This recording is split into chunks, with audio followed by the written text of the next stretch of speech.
Hello everyone and welcome back to Hey Dad RC. Today we're going to take a look at a 124 scale RC crawler that has been on my list for some time. I finally pulled the trigger last week and now it's time to get it out of the box.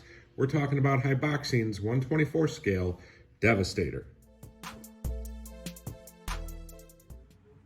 Okay, we got everything out of the box. Before we take a look at the truck, I'll show you quick everything that comes with it. Here is their user manual, and as such with most user manuals, it tells you how to use it.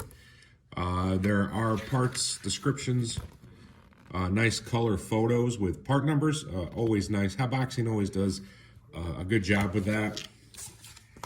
You get a decal sheet for your truck, and several of them have already been pre-applied from the factory. Those are the window decals, but there are some other decals if you decide to outfit your truck with those.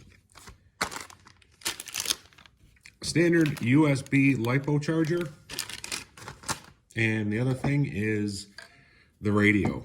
This one, a lot like what is it, the Red Cat Ground Pounder radio.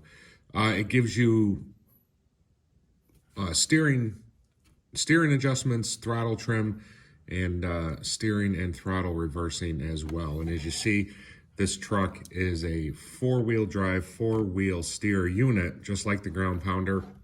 So you have four different modes of steering: your front steer, rear steer, crab steer, and then all four wheel steer. And you can go between each one of those by hitting the bind button. And if it's the same as the other radio, these will light up indicating what mode you're in. This radio takes 3 AA batteries. Onto the truck. When I first saw this truck years ago, the thing that stood out to me first and foremost, awesome, it's a 24 scale looking monster truck. Even though it's labeled as a crawler, this thing just looks cool. And now I'm still waiting on the FMS Max Smasher to make its way here from China. Hopefully here in this coming week it'll arrive. But I thought maybe I could do something cool with the Max Smasher and the Devastator as well. But not a whole lot out there on YouTube, seems to me, with the Devastator. I know Kevin Talbot did a really nice video a while back with his, but finally got my hands on it. Like I said, it is a four-wheel steer crawler, and the tires are one of the things that, from everything I have seen, hold it back. They're not very good, but I mean, they're chevron pattern. They look like a monster truck tire. I'm not overly worried about crawling capabilities with this, although this truck is going to see its turn over here on the indoor crawler course. What do you get? These are actual beadlock rims on these tires. I thought that was a pretty nice touch. This truck has ball bearings throughout. And something this truck has, I wish more companies would do, is put these little tethers on their body clips, especially on the small scale stuff. Makes it easier for old guys like myself to get the clips on and off. And these tethers are not the rubber ones, they're the hard plastic, which I actually prefer, because the rubber ones don't seem to hold on that long. They give up the fight fairly quickly. So get the body off, and this is what we got. We've got an aluminum chassis, 4-link suspension, 2 servos obviously to get all those steering modes in, and 2-in-1 ESC receiver unit. And the battery on this, I believe, is integrated into this system, so that's something a little bit different. But if you guys watch my channel, I don't typically change or upgrade a lot of things on an RC that I get unless I feel that it's an absolute necessity. Not that I have a problem upgrading, but for me personally, the more money I spend upgrading something, the less money I have to bring something new to the channel. So that's just the way I do it. That motor, I think, looks like a 180, and it rides on bouncy friction shocks. But I think trying to do some monster truck type of stunts with this, you know, I think it'll serve its purpose well for me, I hope. But said, steering servos front and rear. Overall, just a nice truck. And I got this on Amazon, so I got it in a couple of days' time. And I got this for, including tax, it was like $102.50 some odd cents. Seemed like a pretty good buy to me. I will, if I can still find the same link on Amazon, I will post it down in the description. It's a non-affiliate link, so no worries there. And these are also tiny little hex head hardware for you guys that really like that. I think what I'm going to do is I'm going to put a quick charge on this.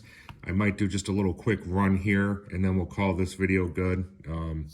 I'll go through the different steering modes with you. So hang on, we'll get the battery charged, and we'll be back. Okay, so I set a few quick obstacles up. The truck's ready to go. Like I said, there's a little slot on the side of the ESC. You charge a USB charger in. Like I said, you can buy a separate battery looking through that owner's manual. So there must be a way to get in there and swap the battery out. It is a small 2S LiPo. I think it was 650 milliamp hour. But yeah, I just thought these few obstacles, we would see how it does. Let me set it here quick. Hopefully that's in shot. Yeah. And there's the first steering mode. You can tell it's lit up there. So there's your front steer. The next one is your four-wheel steer. Your crab steer. And then the final one would just be your rear steer.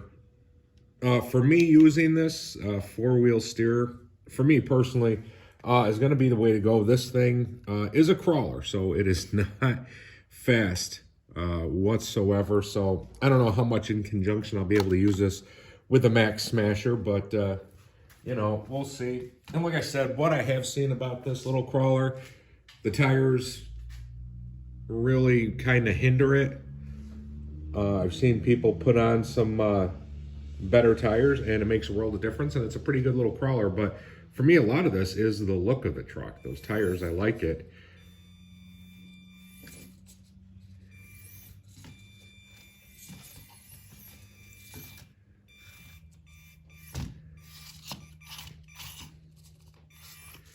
But myself, I have always got a mind, an eye out as these burr months come up on the calendar. You know, here we are in early November, and thankfully we've had some unseasonably warm temperatures.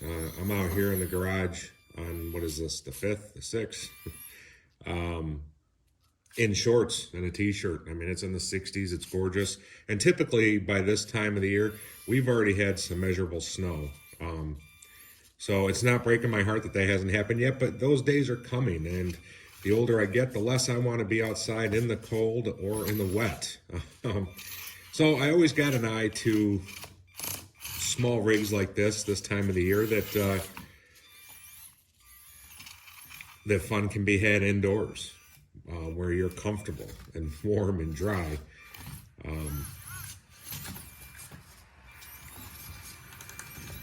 But this little thing's doing a little better than I expected.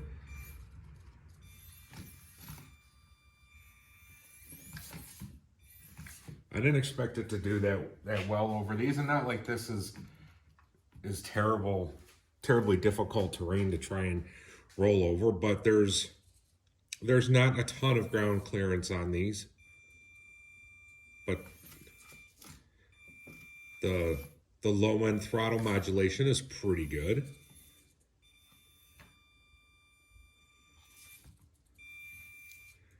And like on the other crawlers, some of the other ones that I have, the small ones, there are no different transmission settings, you know, for a low and a medium and a high. It is just one, you know, setting. You can't change that. But I really dig this thing. This thing is pretty cool. Maybe I'll get a quick incline setup and we'll see how the drag brake works. Okay, so I know this video is getting a little bit long, so I'm trying to hurry this up, but I was just gonna do a quick incline test. This is pretty steep. The surface is slippery and these tires aren't great, but I just wanted to show that the drag brake indeed does work pretty well on this. You can see it's holding. I mean, the tires are locked up, but it's slipping a little bit. But drag brake works pretty good. Like I said, this surface is pretty slippery, so it's not, well, it might still make it up. But as you can see, I mean, the drag brake works well. And So that's going to do it for the first look of the HBX Devastator. This thing is pretty neat. Non-grippy tires aside, I think this thing is going to be fun. It's going to provide a lot of fun in the wintertime when we don't feel like getting outside. But next time we see this is going to be over yonder there in the background on the Boneyard Crawler course. I don't think it's going to do very well over there at all just because of how hard the tires are. But the one thing I think may help give it an advantage is that four-wheel steer. Making it around those tight corners may help it make up some time as long as it can stay on that incline to begin. So that's the next time we're going to see it is on the crawler course, and who knows, maybe in a separate video I'll do another run on this course with a different set of tires and see how the truck fares.